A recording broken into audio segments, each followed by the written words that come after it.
Hi everyone, and welcome again to another video clip from Teacher Joseph. Well, I'm recording this on the 26th of December, which is the day after Christmas. Uh, Generally speaking, this day is known as Boxing Day around the English-speaking world. Nobody knows why it's called Boxing Day. Some people think that maybe it's because our royals used to give their servants boxes of food as presents on this day. Other people think it's related to the sport of boxing, but it's something which has been lost in our history. It sounds like it's very, very old. Other people in the English world refer to today as St. Stephen's Day. So it's very interesting. And the year is 2023, so we're looking forward to 2024, which will be next Monday, not far away. Today we're going to talk about some stretching exercises and also some different ways you can move your mouth to try to get the perfect received pronunciation, or at least a southern kind of London accent. So we're going to be coming to that just in a moment. Just before we get there, as you know, the last few video clips that I've made, I've been talking a lot about motivation, what motivates us as English learners, what pushes us forward, and really the need for some kind of meditative practice. And that doesn't mean rushing away and becoming some kind of expert on the subject or moving into a monastery for 3 months, but it does mean a little bit of self exploration, looking inside, being a bit more introspective rather than just looking for your English everywhere. Oh, here's a nice video clip, here's a book, here's another video clip, here's ChatGPT. I'm just very aware that many of you right now are in that place where you want to learn and you're a bit confused because you really are trying to find the right resources without actually applying yourself in the middle. And as I've mentioned in, I think, both my previous video clips in the last couple of weeks, that you really need to be giving English from a place inside, not just catching it so you can forget it the next day, but you really need to be looking inside to try to use what you're learning, to try to express. And I would say that begins with maybe being silent for 30 seconds or a minute, and from what you find in that silence, use. And that's a very different thing from heading for the dictionary every 2 minutes and looking to see what's in it. So every time you learn something, you should be able to recall it. And if you're not recalling it, then something is very wrong. And probably what's wrong is that you're expecting other people, books, or things to fulfill that thing that you're meant to be giving, not just taking in. So the most successful people at learning are not the people who sit back and say, give me. They're the people who say, here, this is my English, take it. What do you think about it? Talking from your memory, writing from your memory. You really need to get into the habit of this, because if you're just sitting back like this, give me English, and trying to absorb, it's never going to work. Okay, so get into the habit of writing. You don't have to create a blog and become an editor, but you need to be working on some creative process that you can use. Right, well, we want to get on to talk a little bit about sounds. Now, for me, one thing, again, that I'm very aware of is that most of you that I'm talking to are probably learning English alone, You may not have a teacher, you may not have a guide, or even if you do, they're probably not talking to you about pronunciation. Um, Pronunciation is usually covered by elocutionists, and if you're looking for people to guide you on how to speak really well in English, rather than look for a language teacher, you should be looking for an elocutionist. Okay? An elocutionist is someone who can teach you a lot about how you sound. They're not really trained to teach languages, they're trained in elocution. If you find an actor who's maybe playing a part in an American movie, for example, an elocutionist will help him to discover that American accent that he needs. Likewise, if you have someone who needs to communicate better in English, an actor or whoever wouldn't go to a languages teacher, he would go to an elocutionist. That's why they exist, to help people speak better. So I want to really just give you some pointers about how you can speak better today. It's actually very, very simple. Why your English teacher doesn't tell you this, well, I don't know. There's something in the way that they train them, I think. We live in a diverse community, so I think many teachers don't really want to give you a perfect accent because it could be discriminatory. In the old days, you were kind of forced to conform, but these days, the way that you speak defines you, and no one has a right to take that away from you. However, I am aware that many of you really want a better accent in order to communicate well. And that's the one thing which English teachers these days seem to miss. It's not difficult. Let's begin. Right. So, the first thing I want to tell you, which is very important, is about stretching a little bit your sounds. We're taught that we put words into boxes. Hello, my name is Joseph. And this way of speaking is the way children speak. They haven't yet learned to join the words. And we join them by stretching them a little bit. When you're learning English, you're taught about long vowels and short vowels. But, when you're speaking fluently, you can have a bit of license there to change how you sound by stretching a little bit. It makes your voice sound warmer. And if you listen to audiobooks or mothers reading stories to kids, you'll notice there's a lot of stretching happens. But you don't really hear it in news stories because they just want to talk very fast. Ba ba ba ba ba, news at 10. So stretching makes you more relaxed, and it makes whoever you're talking to more relaxed as well. And it shows that you're comfortable. Whereas if you have an edge to your words, people might become a little bit suspicious of you. Okay, so vowels and joining them up and stretching them allows you to feel better. It allows you to express yourself in a way that's not forced.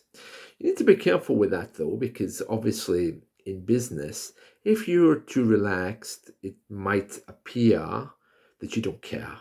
Okay, so as long as you're aware of where you are when you're talking this way, it's fine. In business, they tend to still keep the short vowels, but still join them together to get their point across, okay? A little bit faster. So that's the main thing about joining the letters together. You need to be quite careful with that, though, as I mentioned a moment ago. You don't want to give that impression that you really don't care or that you're insincere. The speed at which you talk can help overcome that because, I'm sure that, for example, when you wake up in the morning, you might walk over to the window and say, well, summer's here. I think I'll learn how to stretch my vowels today. In that kind of circumstance, it might be okay. With a group of friends, it might also be okay to really get your point across about a particular topic. But aside from that, as I mentioned in business, it's a bit more cutthroat. Okay, you have to really buy, sell. You still stretch, but you also join your words together more while you're talking. Okay, so it's a little bit faster there. All right, so that's something for you to keep in mind. Another thing which is really important for you is this movement here. And it seems to me that many of you just don't have the correct mouth movement.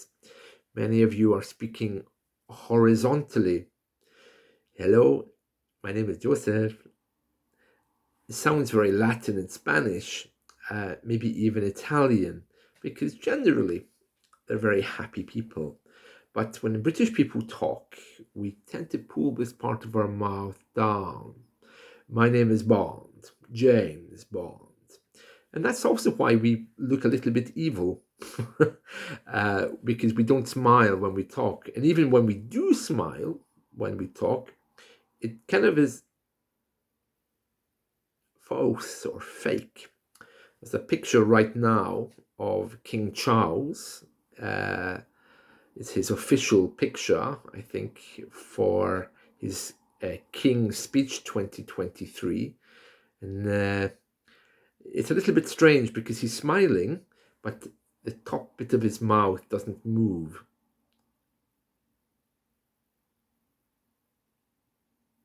The royals are known for this, stiff upper lip, as they used to call it, where this part here stays stiff and this part here is the part that you talk with. You can see that a lot on British news if you want to take a moment just to look at it. So you really have to be watching how people speak, okay?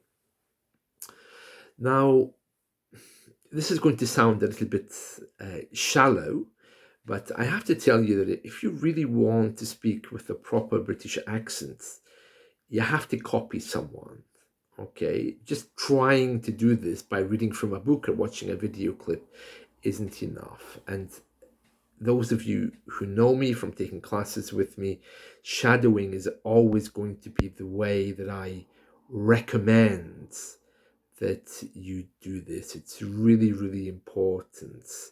You need to be pulling your mouth down, not only imitating me, but imitating other things that you hear. Forget about the meaning, switch off your mind.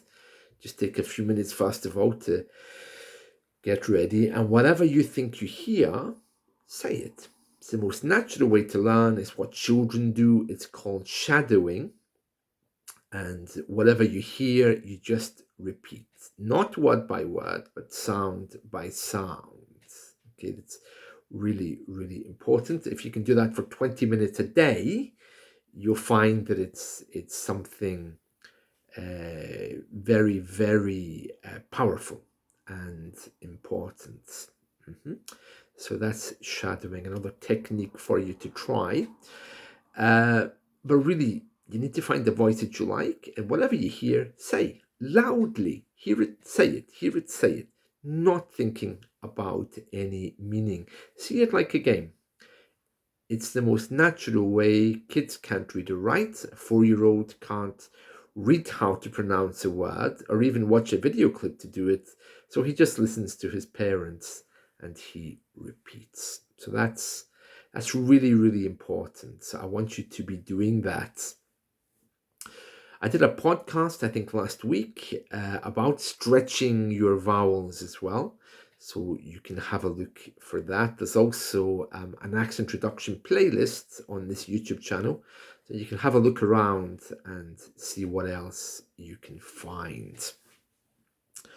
Now, just generally, when you are talking about vowels, here, as I mentioned, needs to be coming down. So we're going to say a few words and you can just hear the difference, okay? Perhaps to how you're making these words, okay? So let's begin then.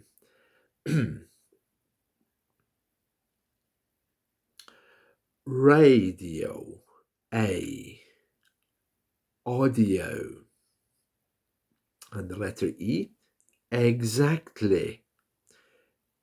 Eggs. The letter I. Inside. Isn't it? The letter O. Open.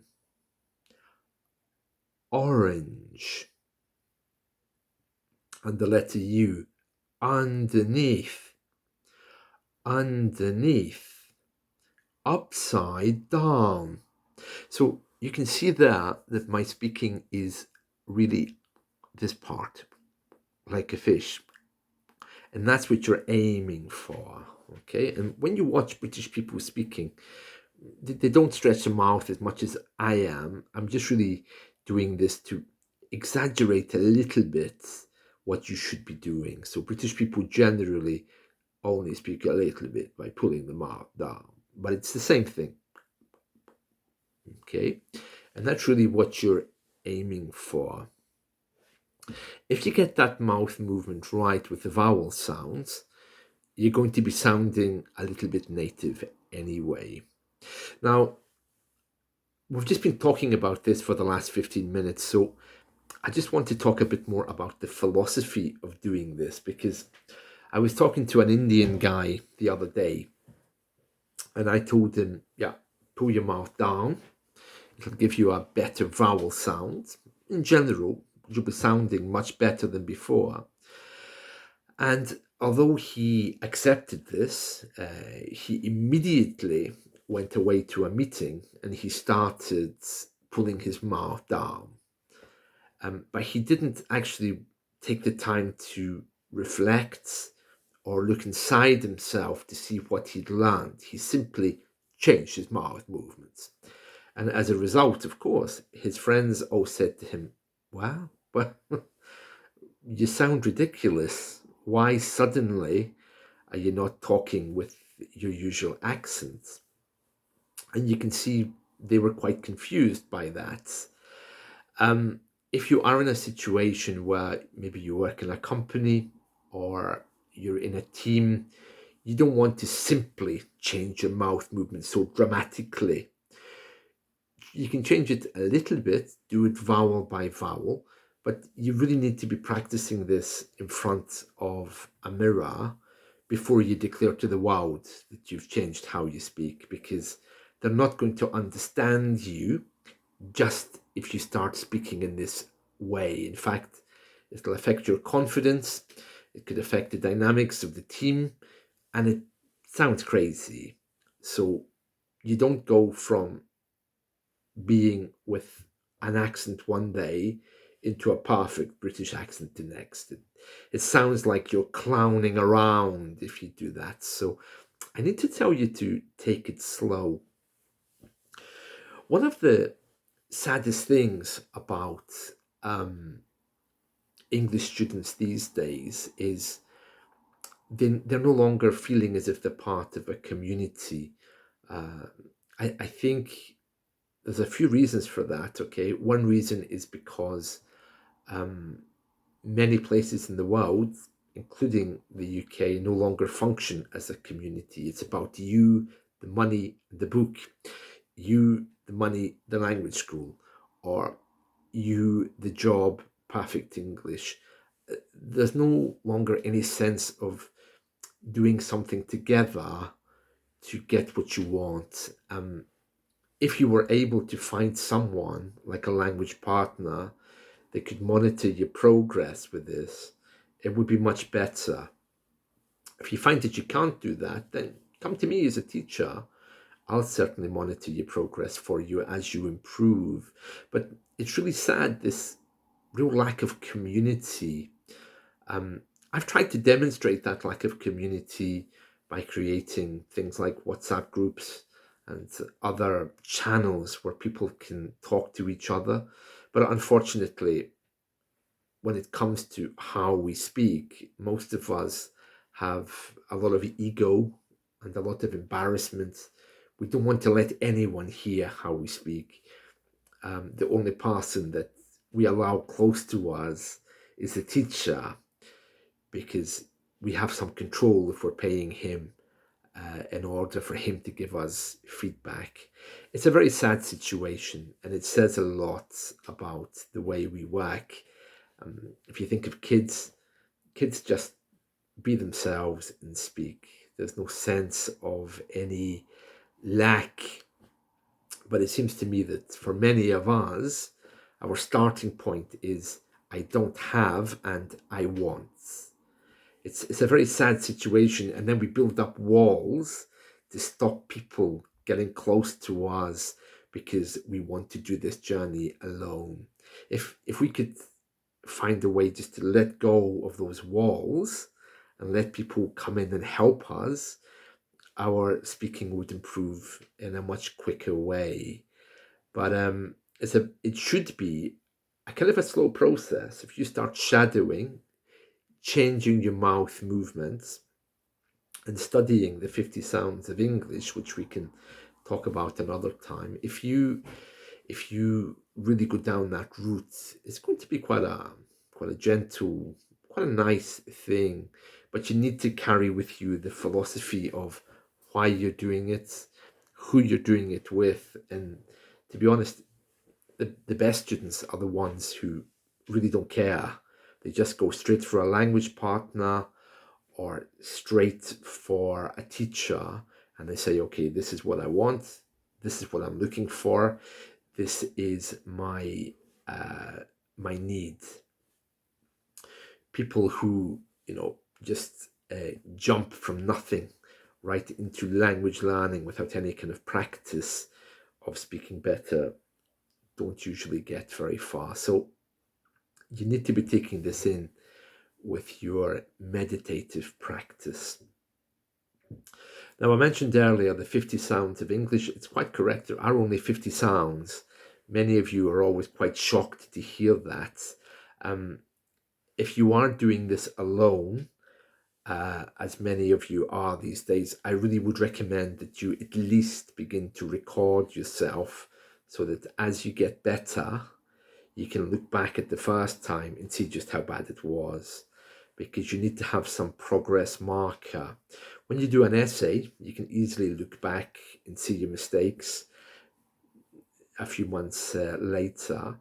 But when it gets to the point of speaking better, it's very hard to monitor that change if you don't have a teacher. So record yourself, even if it's just for a minute every day, and then compare how that sounds to a native speaker.